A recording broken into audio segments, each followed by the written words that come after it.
तैयार हो जाइए एससी एसटी वर्ग के लोग, तैयार हो जाइए, कमर कस लीजिए आप लोग। अपने हक की लड़ाई लड़ने के लिए आप लोग कमर कस लीजिए और 11 सितंबर को दिल्ली के जंतर मंतर में अपनी ताकत दिखा दीजिए कि क्या है हम लोगों का ताकत। आप लोग एकदम तैयार हो जाइए। अगर आपका हक, आपका अधिकार कोई आपसे छीन रहा है और आपके हक का रोटी कोई और खा रहा है तो उसे मुंह तोड़ जवाब देने का काम आप करिए। आप लोग तैयार हो जाइए, भारी से भारी संख्या में आप लोग तैयार हो जाइए। दिल्ली के जंतर मंतर का जो ये आंदोलन है इसे आप लोग सफल बनाइए।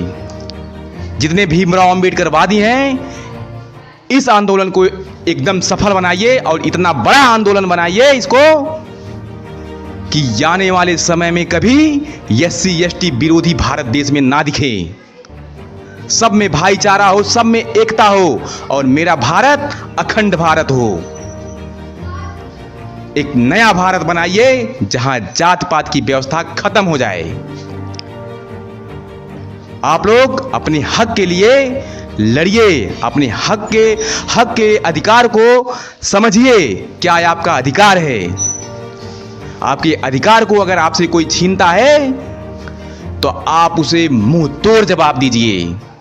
अगर आपका हक आपको मांगने से नहीं मिलता है तो छीन लीजिए, छीन लीजिए। जैसे देखते हैं ना, जंगल का शेर अगर कुछ नहीं उसे मिलता है तो अपना शिकार झपट्टा मार के बना लेता है। तो आप लोग भी इसी तरह से अपना कमर कस के दिल्ली का जो ये आंदोलन है 11 सितंबर को, इसे भारी संख्या में जुट करके एक भयंकर रूप दीजिए जिससे हमारा केंद्र सरकार में बैठे हुए सरकार जो हैं उनको आभास हो जाए कि एससी एसटी में कितना पावर है और कितना ताकत है। वो एससी एसटी अब नहीं रहे, अब सारे एससी एसटी जाग चुके हैं जो कि अपनी अधिकार को मांगेंगे और अपनी अधिकार की रोटी को हमेशा खाएंगे। अपनी अधिकार की रोटी को अगर कोई और छीनता है तो उसे हम बख्शेंगे नहीं, उसे कभी नहीं बख्शेंगे। तो जागो और आप लोग इस आंदोलन में पहुंचिए। देश के कोने कोने से आप लोग इस आंदोलन में पहुंचिए और इस आंदोलन को सफल बनाइए। जय भीम, जय भारत।